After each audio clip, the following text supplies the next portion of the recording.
You're listening to the Inspired Mom MD's podcast. I'm your host, Dr. Cindy Van Prague. I help physician moms take back control of their time and energy so they can prioritize what matters most and thrive at work and home. In each episode, I bring honest conversations, inspiring stories, and practical strategies, including interviews with incredible women who are redefining success on their own terms. Let's dive in.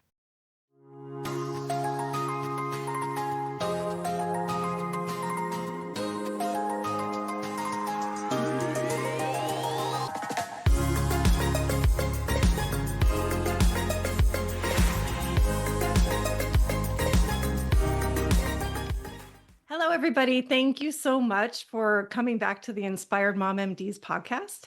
Today, I have a very special guest. I'm going to give you a quick introduction. I am thrilled to welcome Dr. Sodaitis, a physician leader, certified coach, and author whose work shines a light on what it really means to live in the sandwich generation.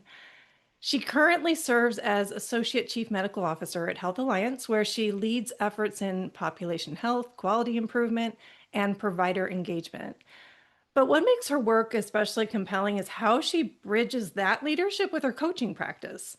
She helps physicians and other highly intelligent professionals who identify as neurodiverse stop the shame and negative self-talk and start embracing their gifts. With an advanced certification in physician coaching, she specializes in supporting twice exceptional individuals, even those who may not have an official diagnosis, but struggle with focus, executive function, or perfectionism.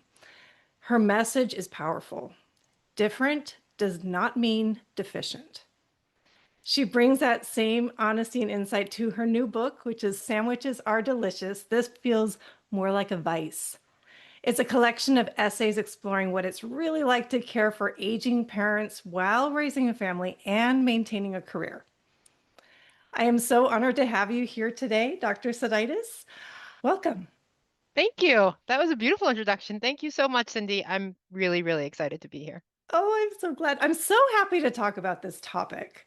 But before we really dive into the concept of what is sandwich generation, was there a particular moment or story that made you realize that this phase of life that women are in really needs more attention? Yeah, I don't know. I can't pinpoint like a very specific moment. It's interesting because when I was dealing with, I think I started to conceptualize this book and I actually had the title of the book in my head for years before I was doing even before I was doing the intensive amount of support for my parents that I do now. And it just sort of like stayed there. And here's where like a lot of my coaching tools really helped is like it just stayed there. I knew I would write the book someday, but it just kind of like germinated and I waited and waited. And then and somebody talked to me about something called the Tiny Book Course. And I was like, huh, okay, I'm going to Oh, do that. I'm going to write the book. That was it. oh, and that's it. And here we have it. So I'm Hmm. going to just show it to like this is the book. So Thank we'll have a link in the show notes. Oh, that's neat. So it was one course. That's what sparked you to get Yep. going. Yep. Yeah. To give me the framework to figure out, okay, how exactly do I publish this book? Right, because it sounds overwhelming at first. And I was also overwhelmed. I don't consider myself a writer. I Uh, was overwhelmed with the prospect of writing a book. And yeah. then somewhere in there, I thought, no, I don't have to write the whole thing. I can, get essays from other people and get their experiences. Honestly, I think now is one of the strengths of the book because it's just not Mm-hmm. my experience. Oh, It's other people's experience.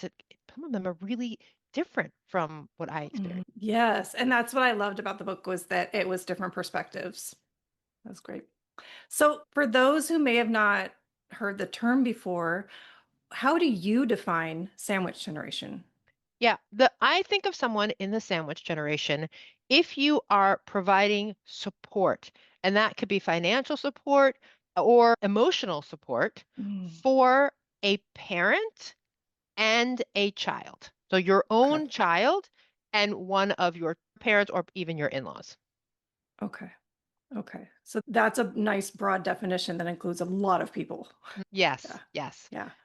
Yes. And from even some people who are providing support to maybe it's an older person in their synagogue or their church Mm, or their neighbor. It's not in the traditional sandwich generation definition, but that can also be a toll, especially if you feel a sense of responsibility to them as well as a child. got it. So you're expending the same amount of energy. You don't have to be married into or blood related to that person. Exactly. Yeah. Exactly. Okay. Got it. What are some of the unique emotional or logistical challenges that you see in this phase, especially for physician moms? Yeah. I think the one thing about physician moms is as a group, we tend to think we should, in quotations, be able to do Mhm. everything. And so Mhm. we are invariably have very full lives and days and schedules. Yeah. And then you bring on the added responsibility. There's a lot of obviously guilt in that you always feel like you should be somewhere else, right? I have to take mom to the doctor, but then there's a soccer game, and then I have to get to clinic. Maybe one of these people has an emergency and you have to cancel clinic, cancel patients, and then that has to be rescheduled. So there's a lot of guilt. There's a lot of exhaustion. It's not just Mhm. physically exhausting to go. We've all had days. If you're a mom, you've had days where you've literally spent 6 hours just driving around. Mm. And that's one level of exhaustion. But when you're Mhm. also dealing with a lot of logistics, in terms of like doctor's appointments and getting to the pharmacy and answering questions, that just adds to the physical exhaustion and then the emotional exhaustion. If one of the people you're caring for has an illness, especially a chronic illness that requires a lot of attention, you have a child with a chronic illness, you have a parent who's decompensating, whether it's Yeah. mentally or physically, that just adds to the emotional fatigue. Mhm. So you're emotionally fatigued, you're physically exhausted, and you're balancing all these logistics, which could change day to day if someone gets sick or Exactly. something new happens. Exactly. Wow. And you're Exactly. balancing that with patient care as a physician. Yes, yes. I, And there is a little bit of humor. It's kind of like a Giles humor. I can't remember what the term is, but yes, I call my dad and I use something called Jubilee TV because he can't use the phone anymore. He can't use the computer. oh, okay. And even now, it's funny, but it's not like he'll pick up the remote control and use it as a phone, thinking he's talking to me, but it's Yeah. really on a screen. And Yeah. I'm like, "Ugh," I'm like dad, or like asking him to turn the TV off or turn the volume down, but he Hmm. really can't because he doesn't really know how to use the buttons anymore. Gotcha. So it's Yeah. really sad and painful, but also you've just got to like, in some ways, you got to, not, it's not like a laugh funny, but it's like, oh my gosh. Yeah. Yeah. You're finding a little lightness in the moment. Maybe if not Yes. humor, but it's just kind of lightness. Yeah. And I find that too in medicine. That's personally how, well, a lot of physicians cope with Hmm. something so distressing, just to find the lightness in it. Right. Exactly. It's not funny, but yeah, I get what you're Right. saying. Now, you work closely with physicians and other professionals too. How do you see this perfectionism and these high achievement tendencies show up during this phase, during being a sandwich generation mom? Yeah, because we have this idea that we should do everything and we should do Hmm. everything well. Mm. Maybe not perfectly, but I should be able to manage all these things well. And I'm a Okay. pediatrician, and if I think that I can understand my almost 90-year-old father's medical conditions, like there's no way. And I think that a lot of physicians think that they need to also understand everything that's happening from Mhm. a health standpoint with their parents Yeah. and maybe even try to be the sideline doctor when like you need to distance yourself. Like there's a reason why physicians shouldn't take care of family Mm. members. So I see that coming up a lot. And Yes. just thinking like I should have a perfectly clean house and all the laundry should be done and all the kids should still be in all their activities. And another way that, and I don't know if this exactly relates to your question, but what I have struggled with is coming to terms with who my parents are now. because I have an idea. Like when I was first in medical school, residency as a doctor, my parents were fully functioning. I could talk to them about things. I could just tell them, hey, I could talk to them at that time. I'm that old that I probably wasn't in the car, but I Mhm. could talk to Yeah. them and say, I'm going to work. I need you to do this, this, and this. And it Mhm. would get done. I certainly, neither one of my parents, at this point. My Yeah. dad, there's no way. My mom would say, sure, I'll do it, and then need very specific instructions. And each time she would call me or connect with me or text me, how do I do this? Show me how to do that. Well, you're not actually doing it. So I'm not sure if that relates to the question, but I just felt like this was a good time to bring that in. That's a great time to bring that. Yeah, I think it does answer the question because you did say that there's this feeling of wanting to do everything perfectly. And so that goes straight to the perfectionism. But I Yeah. love that you brought in how parents change as they age and your roles and relationships with them. I don't want to say mature because it doesn't necessarily get better in the sense of what mature is. And then you mentioned too, being a doctor thinking, I'm a pediatrician. How do I really know what my 90-year-old father is going through? So I've mentioned this before in other podcasts, but my mother passed away when I had a 1 year old and a baby, a little 5 month old. Yeah. And so there was a prolonged period where she was in the hospital, in the ICU, just all the things, just horrible, all the things. And here I am, I'm an anesthesiologist, but I'm not an oncologist. So Hmm.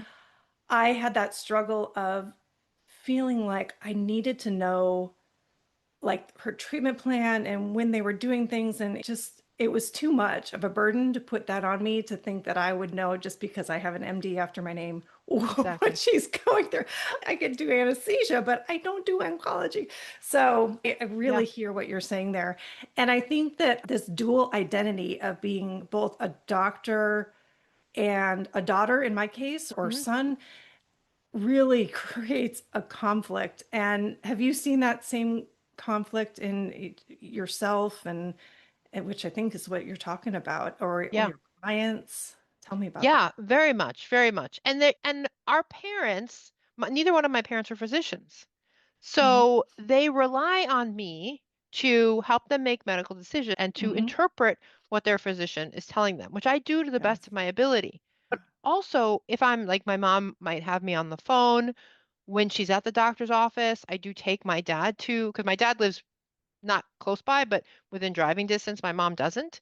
So I Hmm. will take my dad to his doctor's appointments, and often they talk to me as if I'm a layperson, and I don't stop them. I don't correct them. I might use Yeah. my own medical terminology when I'm speaking to them because I'm not sure that I could do otherwise, but I don't Hmm. stop them. I'm like, yes, I want you to explain this to me like I'm not a doctor. Yes. I agree. Yeah. And it's almost like you don't want to tell them you're a doctor sometimes. Yeah, So they just tell it to me yeah, straight. Yeah. yeah. And I just want to add, when I was helping to care for my mom, I had to make a conscious decision to step back into the daughter role and out of the doctor role. And I think I even said it out loud. It's like, I am her daughter right now. You need to walk me through this. Don't Yeah, ask me, should we do this test or should we do that's not my job. yeah. Yeah. Anyway, that's probably too much information on my side. So, continuing our conversation, I had a recent episode on the sandwich generation, and I talked more about the mindset shifts that you can use Hmm. to help you get through this phase. And one of them that really stood out for listeners was having a sense of community. Yeah. And I'm curious, what does a healthy community look like for someone in this phase of life, especially when physicians are so used to being the ones that everyone else depends on? So, how do you flip that around and get a community? Yeah. I think if you can, the first sort of like circle of the community is family. Mm. So I feel really lucky. My husband is incredibly supportive and will sometimes go see and take care of my dad without me. Like he'll just go and be like, oh, no, no, I'm going to go and I'm going to do this and this and this. My brother, so we're in Illinois, my brother lives in California. He is incredibly supportive. And even though often he can't actually physically do anything, he's a really good sounding board. He's never like as women, sometimes I just need to calm to vent. I Mhm. just need to pull my hair out. And he never judges me for that. He's never like Mm. why are you calling me? Like, this isn't a problem. He just absorbs it all. And I Mhm. really, really appreciate that. And I know not everyone has a great relationship with their sibling or all of their siblings, but if you can find, and you may not have that kind of spouse or any spouse, but if you Mhm. can find that, that's really, I think that that's really important. But otherwise, who else is your support within your life? Maybe it's somebody you hired, maybe it's a nanny. Maybe if you have one or two close friends. And the support doesn't always have to be, I need, can you take my mom to the doctor? And some people will. Sometimes just having that, like my brother does for me, just having that sounding board, just having someone that you can talk to that is willing to hear those things that are funny but not funny because you just need to get them out as a release is really as a first step. And I'm sure that there are, I haven't looked for like a sandwich generation Facebook group.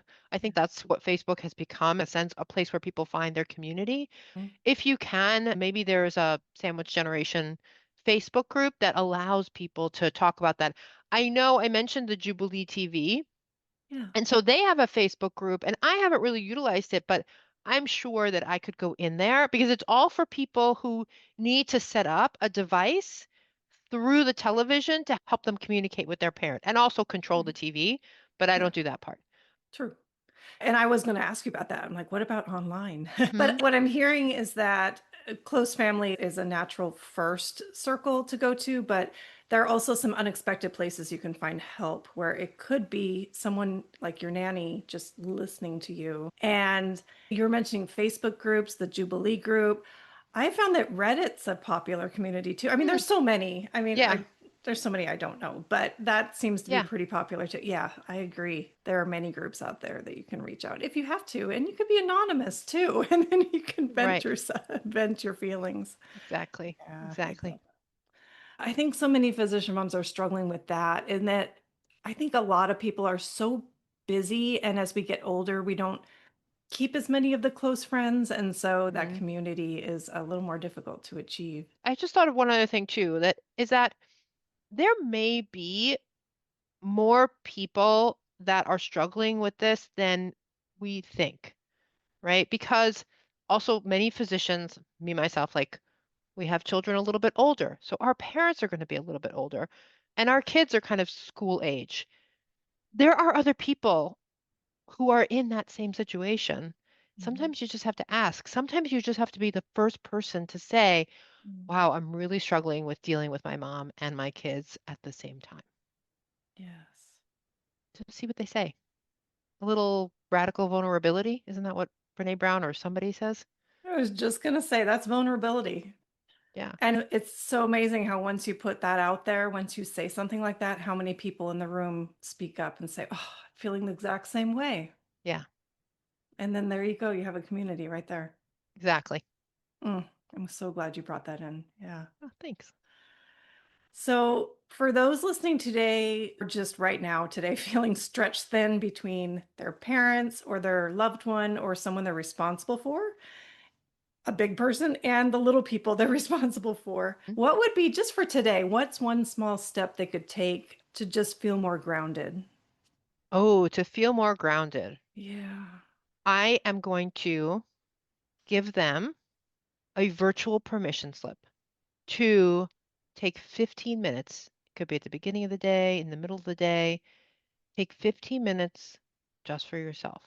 You don't have to do anything. You could scroll, you could read, you can sit in the bathroom by yourself just for 15 minutes. Set the timer. Here's a permission slip. It's yours. Mm, Because I'll take sometimes that. that's what we need. We Yeah, need somebody to just say, you're allowed to do this. of course. You are allowed to take 15 minutes for yourself. Yeah. And I'm trying to mentally add up how many minutes are in a day that you're giving to other people. I can't do it on the Oh, yeah. spot, but Yeah. 15 is nothing. So, how can people listening today reach you if they want to reach out and talk to you? Yeah, thanks so much. So my website is Neurodiverse Docs. I will say that for people who are neurodiverse, this Mhm. is a really, really challenging time, especially if you Mhm. struggle with executive functioning. Now you have added layers of responsibility and things to organize and coordinate. So you're not alone, and I would love to help. And so Neurodiverse Docs is my website, and the book, you can read the book. I absolutely love the stories that people were vulnerable enough to share with me. I wrote maybe 5 or 6 of them, so a little less than half, but that's on Amazon. Find it. It's really just on Amazon. It's print on demand, so you should get it relatively quickly. I do Mm. have an e-version on my website. I can send a link to you if you want to. If people want to just read it, it probably pulls down as a giant PDF. So I'll send you that link as well. Great. If you just want to connect, my favorite places are LinkedIn. I'm Krystal Revai Sodaitis on LinkedIn and Life Coaching for Gifted on Got Facebook. it. Got it. And I'm sorry we didn't touch more on your coaching for neurodiverse individuals, because we could do a couple hours on that or more, or days. Yeah, I know. So you have so much in your background we could talk about, but we just really narrowed way down to the sandwich generation today. There's so much more to Dr. Sodaitis than sandwich generation, I just want to say. Just thank you. Thank you for sharing your insights and your stories today. I really appreciate you being here. And I hope that everyone got a nugget of information today that helps them move forward. I hope so too. At least their permission slip. Permission slip is the key takeaway today. Well, Okay. thank you so much. Thank you for You're inviting me. welcome. You're welcome. Thank you so much for tuning in today to the Inspired Mom MDs podcast. If this episode resonates with you, please share it with a friend who might benefit too. And I'd be so grateful if you left a review so other women can find me too. You can also connect with me on LinkedIn and explore free resources at inspiredmommds.com. And just a quick reminder, this podcast is for informational and educational purposes only and isn't a substitute for medical advice or care. I'm a board-certified physician, but this content isn't connected to my clinical practice, and no doctor-patient relationship is formed here. Please always talk to your own health professional about any mental or physical health concerns. And as always, take what helps and leave the rest. See inspiredmommds.com for full disclaimer.